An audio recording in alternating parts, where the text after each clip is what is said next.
बिस्मिल्लाहिर्रहमानिर्रहीम ګرانو ملګرو تاسو ته په لرن انګلیش ان پښتو چینل کې په هراله او ستړي مشو يم ملګرو په نننی کلاس کې وزه تاسو ته د ټولو بیماریانو نمونه په انګلیسي کې هم زده کوم یعنی د انسان په بدن کې چې څومره بیماریانو هم دي هغه ټولې به زه تاسو ته په انګلیسي کې هم زده کوم کلاس تر پایه پورې وګورئ ځکه چې دا ډیر مهم کلاس دی ځکه چې په دې کلاس کې به تاسو ته د ټولو بیماریانو نمونه زه په انګلیسي کې په اسانه طریقې سره زده کوم راځئ چې خپل نننی کلاس شروع کړو پیلنې ټکی موږ سره څه دی پیمپلز وی دانو ته یعنی د انسان په مخ باندې چې کومې دانې تاسو ته ښکاري دې ته په انګلیش کې ویلی شي پیمپلز بیکیج د ملا درد د انسان په ملا باندې چې کوم درد راځي هغې ته په انګلیش کې وی بیکیج فلو زکام ته په انګلیش کې وی فلو اکزیما خارښ یعنی د انسان په بدن باندې چې کوم خارښ راځي دې ته موږ په انګلیش کې ویلی شو اکزیما ډیسنټري پیچس یعنی پیچس ته په انګلیش کې ویلی شي ډیسنټري کف ټوهی انسان باندې چې کوم ټوهی لګي دې ته موږ په انګلیش کې سمپل ویلی شو کف ډیزنس چکر راتلل دا موږ څخه هغه بیماري ده کله چې انسان کمزوری او هغه د خپو په سر باندې یقین یا لږ شانته وګرځي نو هغه باندې چکر راځي یعنی سر پې ګرځي نو دې قسمه بیمارۍ ته په انګلیش کې ویلی شي ډیزنس پاس آوټ مړ کېدل یعنی انسان چې کله مړ شي هغه مړ کېدلو ته په انګلیش کې ویلی شي پاس آوټ کولډ زکام یعنی په انسان باندې چې کوم زکام راځي هغې ته موږ په انګلیش کې کولډ هم ویلی شو ایمیټک قی کول یعنی انسان باندې چې کوم قی لګي هغې ته موږ په انګلیش کې سمپل ویلی شو ایمیټک یعنی قی کول کالرا هیزه انسان باندې چې کومه بیماری راځي هیزه هغې ته په انګلیش کې ویلی شي کالرا کینسر سرطان کینسر ته موږ په پښتو کې سرطان ویلی شو او په انګلیش کې ورته موږ کینسر وو یعنی پښتو کې ورته اکثر موږ کینسر وایي دا د انسان یو بیماری ده کله چې په انسان باندې دا راشي نو دا انسان ډیر زر وجني خو د دې علاج په فرست سټیج کې نه په پیله مرحله کې وشي نو دا بهتره دی کو په اخري کې نو بیا انسان ته ډیره خطرې د انسان د مړ کېدلو چانس پکې ډیر زیاتی پولیو د خپو پالج پولیو دا موږ سره هغه بیماری ده کله چې انسان ته دا ولګي نو هغه خپو باندې یو قسمه کږي کېږي د هغه خپې بیا هغه په خپلو خپو باندې نشي ګرځېدلی هغه کجې وجې کېږي نو دې قسمه بیمارۍ ته موږ په انګلیش کې ویلی شو پولیو ټوت ایک د غاښ درد د انسان په غاښ باندې چې کوم درد راځي دې ته موږ په انګلیش کې ویلی شو ټوت ایک رنی نوز پوزه بهیدل دا هم موږ سره یو بیماری ده کله چې د انسان د پوزې نه سپینې اوبه روانې نو دې قسمه بیمارۍ ته په انګلیش کې ویلی شي رنی نوز ډیپ کوڼ دا هم موږ سره یو بیماری ده دا موږ سره هغه بیماری ده په کم وخت کې چې انسان غوږونه بند شي یعنی انسان په هغه غوږونو باندې څه نه اوري نو دې قسمه بیمارۍ ته په انګلیش کې ویلی شي ډیپ سکیبیز دا هم موږ سره یو بیماری ده خارښ ته وایي یعنی په انسان په بدن چې کم خارښ ولګي هغې ته په انګلیش کې سکیبیز هم ویلی شي اسیډیټي تیزابیت دا موږ سره یو بیماری ده دا اکثر معدې ته لګي یعنی د انسان په معده کې چې کله تیزابیت داسې واشي نو د انسان معدې ته یو بیماری لګي هغې په وجه انسان په سر باندې دردي او د هغه چې کومه روټۍ وغیره دا څیزونه خوري نو هغه د نه هضمیږي زخم چې کومه دی دا موږ زخم ته ویلی شي یعنی انسان په بدن باندې چې په کم ځای هم زخم ولګي هغې نه اینه وغیره روانه شي نو دې ته موږ په انګلیش کې ویلی شو ډم ګونګا یعنی ډم دا هم موږ سره یو بیماری ده کله چې انسان خبرې نشي کولی یعنی انسان بالکل خاموش وي هغه په لاسونو باندې اشارې کوي نو دې بیمارۍ ته په انګلیش کې ویلی شي ډم دې کې به موږ دا بی سایلنټ وایي ایچنګ دا هم خارښ ته وي تاسو ته ما مخکې مو ویل چې سکیبیز هم خارښ ته وي او ایچنګ هم خارښ ته وي یعنی د انسان په بدن باندې چې کوم خارښ ولګي هغې ته په انګلیش کې ایچنګ هم ویلی شي سکیبیز هم ورته ویلی شي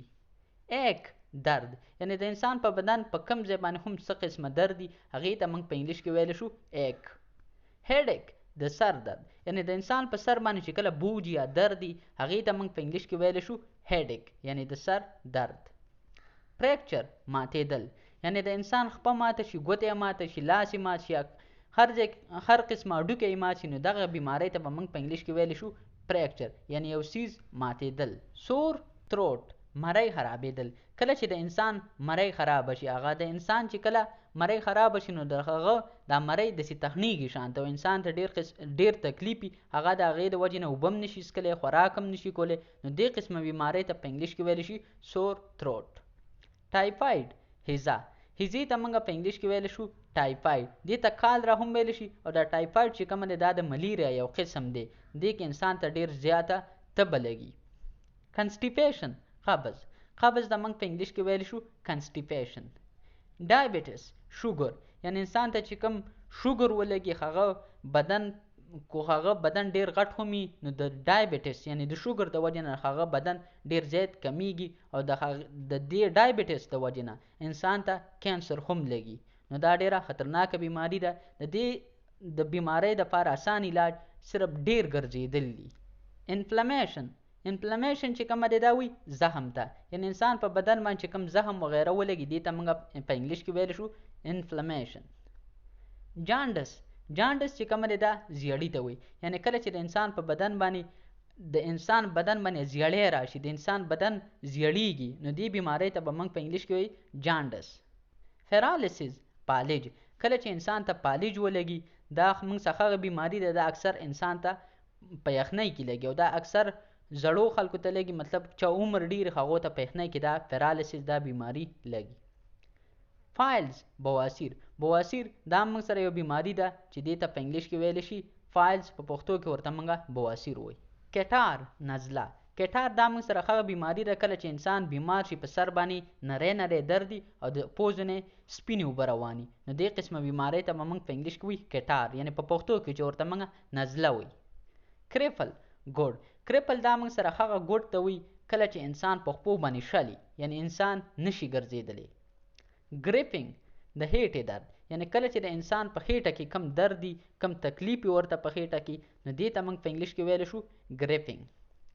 انسومنیا، بېخوبي. انسومنیا دا موږ څخه بیماری ده کله چې انسان له خوب نه ورځي، یعنی که انسان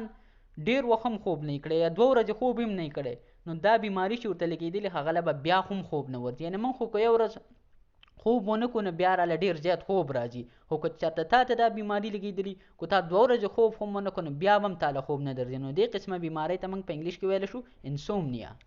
لیم، ګوډ. لیم چې کومه دی دا موږ څخه هغه ګوډ ته وایي کله چې د انسان نه یو خپه کټ شي، نو دې قسمه ګوډ ته به موږ په انګلیش کې ویلی شو لیم. او تاسو ته ما په مخکې سلایډس کې ویلي چې کریپل دا هغه ګوډ ته وایي کوم چې په خپو باندې ټیکې خو ګرځېدلی صرف نشي، مطلب شل چې ورته موږ په پښتو کې وایي. ملیریا، تبه. ملیریا چې کوم دی دا موږ سره تبې یو قسم دی، په دې کې د انسان په سر باندې ډېر زیات درد دي او دې په ملیریا کله چې انسان ته ملیریا ولګي د هغه بدن به ډېر زیات ګرم وي، خو د هغه ګرمایش د وجې نه بیا خو به هم هغه ګرم ځای ته کوشش کوي، یعنی هغه کوشش کوي چې اور ته کینم، هیټر وغیره ته کینم، د هغه به یخني کېږي، د هغه بدن به ډېر زیات ګرم وي، خو بیا خو به هم هغه کوشش کوي چې زه نور هم ګرم شم، نو د هغه به یخني ډېره کېږي. موشن، دست. موشن د انسان نه چې کوم دست رواني، کوم انسان هیټه خرابه شي دست رواني، نو دغه دست ته په انګلیش کې ویلی شي موشن. فیور، تبه. انسان چې کومه تبه انسان ته ولګي هغې ته موږ په انګلیش کې ویلی شو فیور. انیمیا، د وینې کمی. یعنی انیمیا دا موږ سره هغه بیماری ده کله چې د انسان په بدن کې د وینې کمی راشي، یعنی انسان کمزوری شي، هغه په بدن کې د وینې کمی راشي، نو دې قسمه بیماری ته موږ په انګلیش کې ویلی شو انیمیا.